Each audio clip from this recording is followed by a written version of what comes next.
안녕하세요, 스케치 리뷰입니다. 오늘은 돌고 돌아서 다시 구매하게 된 캐논 카메라 리뷰이고요. 오늘 리뷰할 제품은 캐논의 R6 마크 II입니다. 저는 캐논을 시작해서 니콘, 파나소닉, 후지필름, 그리고 최근에는 소니 제품을 사용하다가 결국에는 다시 이 캐논 카메라를 구매하게 되었는데요. 보정을 하다가 문득 드는 생각에 이전의 사진들을 살펴봤는데 다시 소니가 아닌 캐논을 사용해야겠다는 생각이 들더라고요. 오늘은 제가 왜 다시 캐논 카메라를 구매하게 되었는지, 그 중에서 왜 캐논 R6 마크 II를 구매하게 되었는지 알아볼 것이고요. 약 1개월 동안 사용하면서 제주도도 다녀오고 촬영 결과물도 꽤 쌓였거든요. 캐논 R6 마크 II에 대한 장단점에 대해서 공유 드릴 거고요. 아빠진사 입장에서 요즘 느끼는 카메라에 대한 개인적인 생각까지 함께 공유 드리도록 하겠습니다. 먼저 돌고 돌아서 다시 캐논으로 돌아온 이유에 대해 공유 드리려고 합니다. 먼저 저 따라서 카메라를 구매하시는 분들께는 죄송하지만 캐논, 소니, 니콘, 후지필름, 파나소닉 모두 사용해본 결과 결국에 다시 생각나는 건 이 캐논 카메라더라고요. 지난번 후지필름 이후로 벌써 두 번째, 이번엔 소니에서 캐논으로 돌아왔는데요. 소니 바디에 작고 가볍고 AF가 우주 최강으로 좋다는 장점과 크리에이티브 룩에 S로그를 잘 섞어서 잘 사용하고 있었는데요. 크리에이티브 룩도 FL, IN, SH를 주로 사용하면서 로우 보정도 하다가 한 소니 바디를 사용한 지 한 10개월 정도 지나니까 그냥 스탠다드 룩에 보정을 하고 있는 저를 볼 수 있었습니다. 뭔가 이상하다 싶어서 과거 사진들을 살펴보게 되었는데요. 2022년부터 약 2년 넘게 정말 다양한 미러리스 카메라를 사용했더라고요. 사진들을 며칠간 살펴본 후 결국 제 취향에 맞는 느낌은 캐논인 것을 알게 되었습니다. 어차피 로우 보정을 하니까 색감은 어느 바디를 사용해도 상관없는 거 아닌가, 그런 이야기들이 있는데 색 보정으로 어느 정도 재현이 가능한 것은 사실이지만 개인적으로 캐논 카메라 보정 결과물이 좋아 보이더라고요. 이럴 거면 캐논에서 살짝 만지는 게 낫다, 그런 생각이 들었습니다. 결국 캐논 로우를 열어봤는데 생각했던 그 느낌이더라고요. 로우도 색감이 좋아서 너무 반가웠고요. 그런데 왜 그 많은 캐논 카메라 중에 이 R6 마크 II를 구매하게 됐냐면 원래는 캐논 R8이나 R7 중에 하나로 다시 돌아오려고 했는데 풀프레임 미러리스인 R8의 가벼운 무게와 휴대성이냐, 아니면 크롭 바디이지만 스펙이 완벽한 R7이냐, 현실적으로 고민을 하다가 리뷰도 할 겸 R8과 같은 풀프레임 미러리스의 스펙도 완벽한 R6 마크 II를 구매해야겠다는 생각에 한방에 선택하게 되었습니다. 혹시나 제가 R8이나 R7을 다시 구매하지 않을까 생각이 들어서 굉장히 깨끗한 중고로 구매하게 되었고요. 스펙은 2등급에서 거의 완벽하기 때문에 핵심만 말씀드리자면 2420만 화소의 신형 풀프레임 센서를 사용하고 있고요. 기계식 셔터로는 초당 12매, 전자식 셔터로는 초당 40매까지 촬영이 가능합니다. 오, 겁나 많이 찍혔어. 캐논 로그 3나 HDR PQ 촬영 당연히 지원되고요. 캐논에서 가장 큰 배터리가 들어가서 배터리 타임은 걱정 안 해도 되고 듀얼 슬롯의 방진방적, 생각하는 대부분의 기능이 포함되어 있습니다. 무게는 배터리와 SD카드 포함해서 670g이고요. 이 외관 디자인을 보시면 전문가 바디구나 라는 생각이 들고요. 다이얼도 전면 다이얼, 상단, 그리고 후면, 이 후면 다이얼까지 이 세 개가 있고, 아래 프렌즈에는 이 컨트롤링도 있으니까 아주 충분하고요. 조그 다이얼도 여기 조그 다이얼이라고 하는 이 부분도 여기 셋 버튼이 있는 방향키를 많이 사용해서 잘 사용해 본 적이 없는데 꽤 부드럽고 명확하더라고요. 사실 보급 기종에서 볼 수 있는 여기 셋 버튼에 있는 방향키 기능이 없어서 저는 사실 좀 어색하긴 합니다. 그리고 여기에 사진과 영상을 전환하는 버튼도 있어서 매우 편리하고요. 이 스위블 디스플레이도 162만 도트로 무난하고 이 뷰파인더는 369만 도트로 아주 좋습니다. 스펙과 디자인 어디 하나 깔 게 없는 바디고, 캐논 바디들이 약간 이 승모근 디자인이라고 해서 싫어하는 분들도 있는 것 같은데 저는 전문가스럽고 이 남성적인 이미지라 좋아합니다. 살짝 중성적인가? 아무튼 저는 좋아하는 디자인이고요. 캐논 R6 마크 II를 약 1개월 정도 사용해 보았는데요. 제주도도 L렌즈 2개 들고 다녀와 봐서 명확하게 이 바디의 장단점을 알 수 있었습니다. 먼저 장점은 앞에 스펙에서도 언급했지만 아마추어부터 유튜브, 소규모 프로덕션 기준에서 부족한 스펙이 없습니다. 알파7 마크4나 알파7 C2와 비교를 해도 논크롭 4K 60프레임이 내장 레코딩 되니까 사실 소니 말고도 신품 기준으로 300만원 이하 풀프레임 바디 중에서 논크롭 4K 60프레임 촬영이 되는 바디가 없거든요. 그것도 6K 오버 샘플링에 심지어 롤링 셔터도 적은 건 R6 마크2 밖에 없습니다. 이건 말고도 장점은 충분하고요. 발열 이슈 없고 사진 스펙이야 이전부터 연사도 빠르고 완벽했으니까 스펙은 정말 깔 게 없는 바디이고요. 사실 개인적으로 이 디자인도 마음에 들고 너무 완벽해서 장점을 말하기가 더 어려운 것 같은데 생각하시는 대부분의 기능이 다 있다고 보시면 되겠습니다. 이게 캐논이라 색감도 좋고 로우나 C로그 푸티지도 보정 전부터 예쁜 분위기를 보여주고 캐논 하면 색감이 예쁜 것으로 유명하기 때문에 보정을 많이 안 해도 좋은 결과물을 낼 수 있다는 장점이 있습니다. 이게 타사 필름 시뮬레이션, 크리에이티브 룩 모두 사용해봤지만 물론 그것도 감성적이고 좋은데 결국 기본 로우에서 보정은 내가 원하는 색감이 가장 좋더라고요. 그런데 취향이 캐논 로우에서 살짝만 보정을 하면 돼서 개인적으로 더 좋았던 것 같습니다. 이게 바디가 스펙적으로 깔 게 없으니까 더 할 말이 없어서 조금 횡설수설하는 것 같은데요. 그냥 좋다는 이야기입니다. 와, 더워.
앞서 스펙 파트에서 완벽하다고 했는데 그럼 단점은 없냐? 라고 하신다면 물론 단점은 있습니다. 어차피 저는 필드 모니터를 안 쓰고 색 표현력도 좋은 캐논 기본 디스플레이를 믿기 때문에 느낌만 보는 편이라 풀사이즈 HDMI가 안 들어간 게 단점으로 와닿진 않았고요. 영상 촬영할 때 히스토그램으로 노출 오버 체크를 하는 편인데 보이나? 이게 영상 촬영을 할 때 여기 히스토그램으로 노출 오버 체크를 하는 편인데 이게 촬영을 시작하면 이렇게 없어져 버리는 게 이 부분이 살짝 불편하긴 했지만 그래도 쓰다 보니 노출은 한번 맞췄으면 촬영되는 장면을 보는 게 더 좋은 건가? 뭐 그런 생각이 들기도 하고 단점들이 살짝 애매하게 있더라고요. 사실 개인적으로 가장 치명적인 단점은 제 유튜브를 오래 보신 분들은 아시겠지만 저는 아이가 있고 이제 곧 둘째도 태어나서 휴대성과 무게에 민감한데 앞서 인트로에서 R8이나 R7으로 다시 돌아갈까 하다가 이미 리뷰를 했기도 하고 그래서 R6 마크2로 기변했다고 했잖아요. 이게 L렌즈 무게에 포함하니까 1.2kg에서 1.4kg 정도 되는 무게를 이게 계속 들고 다니니까 무겁긴 하더라고요. 심지어 제가 제주도에서 여행할 때는 그 카메라 슬링백에 2405 F4 L렌즈와 그 1435 F4 L렌즈 모두 들고 다니니까 이게 어깨도 뻐근하고 결과물이 좋긴 한데 예상만큼 무겁긴 했습니다. 진짜 딱 우려했던 만큼 무겁더라고요. 사실 풀프레임 바디에 조리개 F4가 심도는 아쉽지 않았는데 그 어두운 장소에서 밝기가 아쉬운 적은 있었거든요. 그런데 L렌즈 중에서 2405 F4 L렌즈와 1435 F4 L렌즈가 그나마 가벼운 편이기 때문에 F2.8 렌즈는 엄두도 못 내겠더라고요.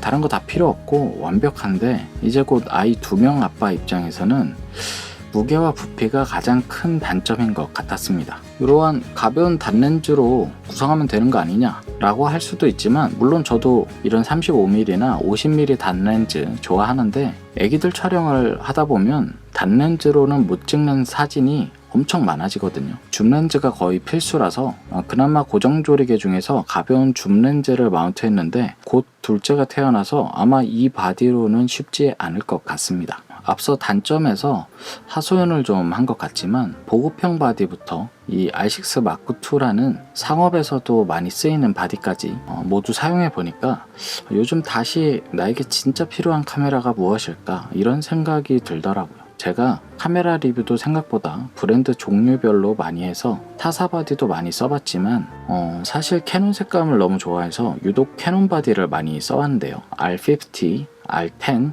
R8, R7 그리고 R6 마크2까지 처음 사용한 카메라도 캐논이었는데 지금은 단종됐지만 M50 마크2, M6 마크2 그리고 EOS RP까지 EOS RP는 나오는구나. 정말 캐논 카메라 R5 이상급 빼고는 다 사용해 봤더라고요.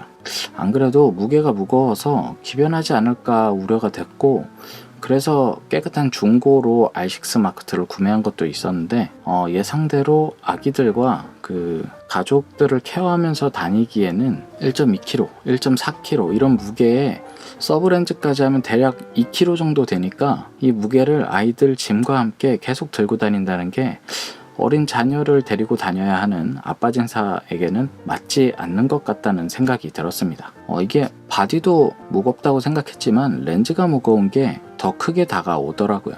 그래서 생각한 게 풀프레임은 바디가 가벼워져도 이 렌즈 부피와 무게 때문에 저와 같은 아빠 진사 입장에서는 무리인 것 같고, 그렇다고 APS-C 크롭 센서 보급기로 가자니 유튜브도 운영하고 있고 사진과 영상에 본격적인 취미를 갖고 있는 입장에서 또 스펙은 포기할 수 없기 때문에 결국 돌고 돌아서 이 녀석 R7을 구매하게 되었습니다. 이 R7이 출시한 지 한 1년 10개월 정도 됐죠. R7은 출시하자마자 구매해서 태안 여행도 가고 잘 사용했던 것 같은데 출시 당시에는 가격이 한 169만원 정도 했었는데요. 그때는 인기가 너무 많아서 막 웃돈 주고 200만원에 구매하시는 분들도 봤거든요. 지금은 150만원대로 가격도 꽤 떨어져서 뭔가 중고가로 새 것을 구매한 그런 기분도 들고, 이전에 썼던 바디이지만 뭐 괜찮은 것 같습니다. 사실 이전에 커뮤니티에 올려드린 내용도 있고 확실히 크롭 바디로 넘어올 생각을 하고 렌즈군을 봤더니 줌렌즈도 대부분 300g대라서 확실히 가볍긴 하더라고요. 바디는 610g으로 이 R6 마크2보다 한 60g 가벼워졌는데 렌즈 무게와 가격이 거의 3분의 1이니까 저 같은 어린 자녀와 같이 다니면서 짐 많은 아빠 진사 입장에서는 오히려 고성능 크롭 바디가 맞는 것 같습니다. 사실 가벼운 미러리스 R8이 아닌 성능 좋은 크롭 바디 R7을 선택한 이유가 몇 개 더 있는데요. 내용이 너무 길어질 것 같아서 다음 편에서 이어나가 보도록 하겠습니다. 오늘은 타사 포함해서 300만원대 바디에서 가장 스펙적으로 완벽하다는 캐논의 R6 마크2를 리뷰해 보았는데요. 캐논 색감을 좋아하고 2024년 현 시점에서 완벽한 스펙을 원하시는 분이라면 강력 추천드릴 수 있을 것 같습니다. 궁금하신 점 있다면 댓글 남겨주시고요. 다음 영상도 기대해주세요. 오늘도 긴 영상 시청해주셔서 감사합니다. 오늘 하루도 수고하셨고요. 남은 시간도 좋은 하루 되세요. 감사합니다.